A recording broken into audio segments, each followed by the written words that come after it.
Պարոն Չախրյան, դուք աչքի եք ընկնում ձեր ակտիվ ընդդիմադիրներին սուր խոսքով, այսպես վարկաբեկիչ նյութերով, ազգային ժողովում շարունակելու է գործելակերպը, որտեղ Ռուբինյանն ասում է բարեկիրթ արդեն պետք է լինի։ Ազգային ժողովում ես իրականացնելու եմ ազգային ժողովի պատգամավորի պարտականությունները։ Ձեր խոսքի ռետորիկայի Այդ թվում նաև քաղաքական առումով այո, եթե հարկ եղավ, բնականաբար պետք է հնչեն նաև հայտարարություններ քննադատական տեսքով, բայց բարեկրթության սահմաններում իհարկե։ Կհասնի բռունցքներին։ Չեմ կարծում։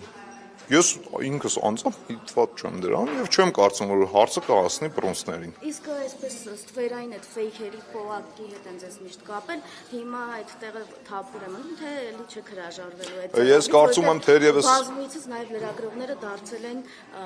ակնհայտ իշխանությունների ֆեյքային գրոհի զոհեր։ Դա նախկին իշխանությունների կողմից մտածած են շատ ակնհայտ կեղծիք ու սուտեր, որը փորձում են անդադ կապել իմ անձի հետ, բնականաբար ոչ մի ֆեյք չկա եւ չի կարող գոյություն ունենալ։ Ինձ թվում է մեր ժողովուրդը, դուք հարգելի լրագրողներ, այս տարիների ընթացքում հասցրել եք համոզվեք, որ ես այն ինչը ուզում եմ որևէ մեկին ասեմ, ես դա ասում եմ իմ դեմքով։ Ամենևին կաշկանդված չեմ որևէ մեկին հասցեն քաղաքական քննադատություն հնչեցնել։ Կներեք, բայց նույնիսկ դուք չեք ընդունում այն լրատվամիջոցի կապը ձեզ հետ, որով փորձում եք նյութեր հրապարակել։ Իսկ դուք ընդունում եք Հայաստանի Հանրապետության դատական համակարգի որոշումներն ու վճիռները, կան դատական համակարգի որոշումներ եւ վճիռներ, համաձայն որոնց ինչ որ կայքեր, որոնք փորձ է արվում կապել իմ անձի հետ, դատարանի որոշմամբ այդ կայքերը ինձ հետ կապ չունեն։ Իսկ ինչպես եք վերաբերում են անձանց, ովքեր ֆեյքերի միջոցով ինչ որ բան են մարդկանց ասում, վիրավորում են, ընտանիք են ներխուժում, այդ ֆեյքեր պահողները ինչպիսի անձիկ են, ինչ գնահատական կտակ։ Եկեք ազնիվ լինենք,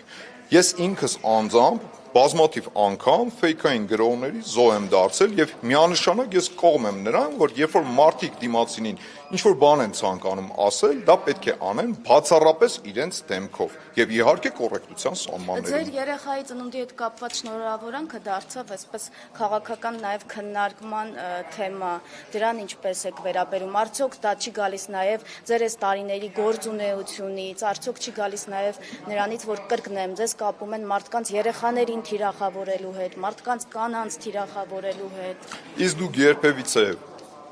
տեսել եք, նկատել եք կամ կարող եք գոնե մեկ օրինակ բերել, երբ որ ես թիրախավորել եմ որևէ մեկի երեխային, անչափահաս։ Ես ասում են ֆեյքով։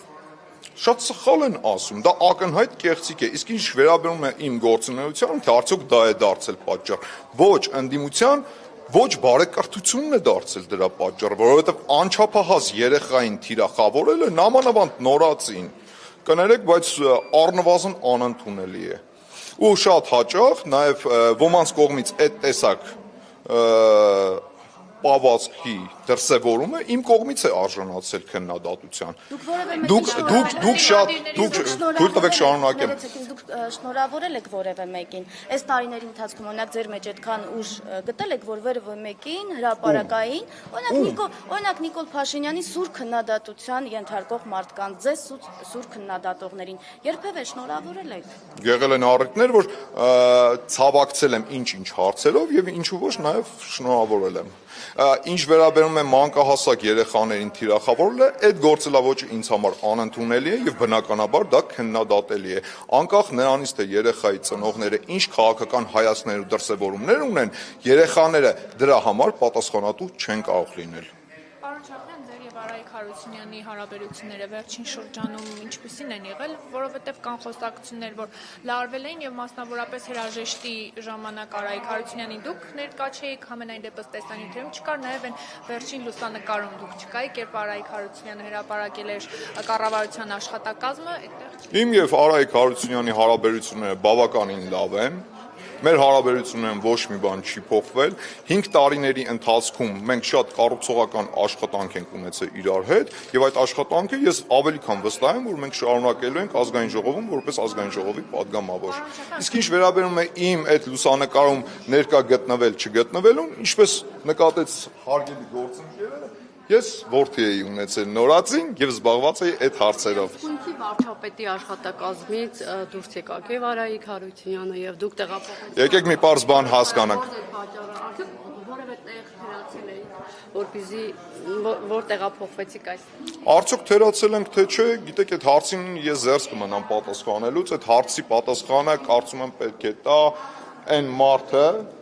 այն քաղաքական առաջնորդը, ով այդ պաշտոնը վստահել էր մեզ, իսկ ինչ վերաբերում է ինչի վերցրեցինք падգամավորական մանդատը, շատ պարզ պատճառով, որովհետև падգամավորական մանդատը մեզ տրվել է ժողովրդի լեգիտիմ ընտրությունների արդյունքում։ Եվ ես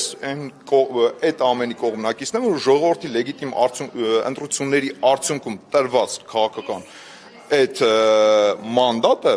պետք է վերցնել եւ տեր կանգնել դրան։ Ինչ ակնկալիքներ ունեք նոր մեկնարկած նստաշրջանից եւ ինչ օրակարգով է հանդես գալու։ Ակնկալիքներս հետեւյալն են, որ ես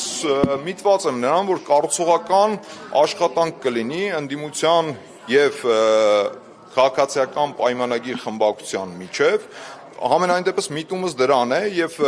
բնականաբար պետք է լինեն քննադատություններ եւ ինչը ոչ նաեւ բանավեճեր, բայց հուսով եմ դրանք կլինեն բարեկրթության սահմաններում միայն։ Համար էին ծափերը, ընդդիմության նորված ոչ միայն այդ Ղազարյան, ընդդիմության անունները երբ որ հնչում էին, ընդդիմադիրների իշխանությունը ծափահարում էր, ծափերը ինչի համար։ Իսկ դրան զուգահեռ ինչի չնկատեցիք, որ երբ որ հնչում էին քաղաքացիական պայմանագիր խմբակցության ընտրված падգամավորների անունները, նույն ընդդիմությունից եւ ոչ մեկ չէր ծափահարում։ Կանոնակարգով ասում են նման բան չկա։ Ընդդիմության падգամավորները նույնիսկ ոտքի չէին կանգնում, երբ որ իրենց անուններն էին հնչում։ Բայց դրա մասին ինչի չեք հնչում, ինչի չեք խոսում։ Հետ կապված փաստացի падգամավորը հիմա չի կարողանում, հա, հավանություն նոր խորհրդարանը հավանություն չի արժանացրել, դատախազը չի եկել եւ այլն, բայց այդ մարդը չի կարողանում իր լիազորությունները։ Արտուր Սարգսյանը անցնում է քրեական գործով ու դրա, գիտեք ինչ կա, քրեական գործով անցնող մարդը պետք բնականաբար անցնելու է ինչ-ինչ պրոցեսներ ու դա նորմալ պրոցես է, որ այս դեպքում օքեյ կա, բայց դրա վճիռը ես չեմ տալու, դա տալու է դատարանը, դա տալու է քննիչը։ Դրա պատասխանատուն ես չեմ։ Դե կներեք էլի, ես չեմ մեղավոր, որ Արտուր Սարգսյանը անցնում է քրեական գործով։ Կներեք։ Պարոն Չախյան, քանի որ դուք նաև մարզ եք ներկայացնում, մասնավորապես Շիրակի մարզը, ինչ եք անելու, ինչ փոփոխություններ եք բերելու Շիրակի մարզին եւ մասնավորապես Արթիկ համայնքին, չգիտեմ, դուք նկատած կլինեք, թե չէ, բավականին ոչ բարվոք վիճակում է գտնվում Արթիկի կենտրոնական հրապարակը քաղաքապետարանին կից, որի քաղաքապետը ձեր քաղաքական թիմի ներկայացուցիչ Անանիկ Ոսկանյանն։ Ես եթե չեմ սխալվում, եթե անկեղծ լինենք, չեմ հասցրել մանրամասն ուսումնասիրեմ, բայց եթե չեմ սխալվում, կա նախագիծ վերափոխելու ձեր նշած հրապարակը, ինչ վերաբերում է ինչ օրենսդրական փոփոխություններ կլինեն, ձեռս կմնամ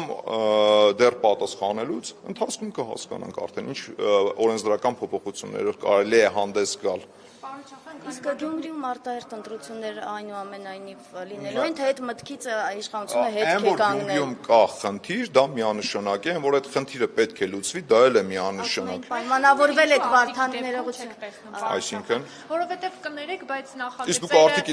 Արթիկի դեպքում տեսնում եք այն հսկայական փոփոխությունները, որոնք տեղի են ունեցել։ Օրինակ ես նախկինների ժամանակվանից սկսած փողոցները, որոնք ասֆալտապատված չեն, շարունակում են ոչ ասֆալտապատված մնալ կամ լավ, դա չի մտնում որևէ ծրագրի մեջ Արթիկի կենտրոնական հրապարակում նստարանները մասնատված վիճակում են, որտեղ որևէ մեկը չի կարող։ Եկեք մի պարզ բան հասկանանք, որ գիտեք ինչ կա, այն որ 30 տարիների ընթացքում ոչ մի աշխատանք չի արվել ու այսօր մեղադրել իշխանությանը, թե ինչի եկել եք իշխանությանը միանգամից բոլոր հարցերը չեք լուծում, կներեք, բայց դա անարդար է։ Իսկ նույն Արթիկում, նույն Գյումրիում ինչքան հարցեր են լուծվել։ Նույն Արթիկում քանի մանկապարտեզ է կառուցվել։ Ինչի դրա մասին չենք խոսում։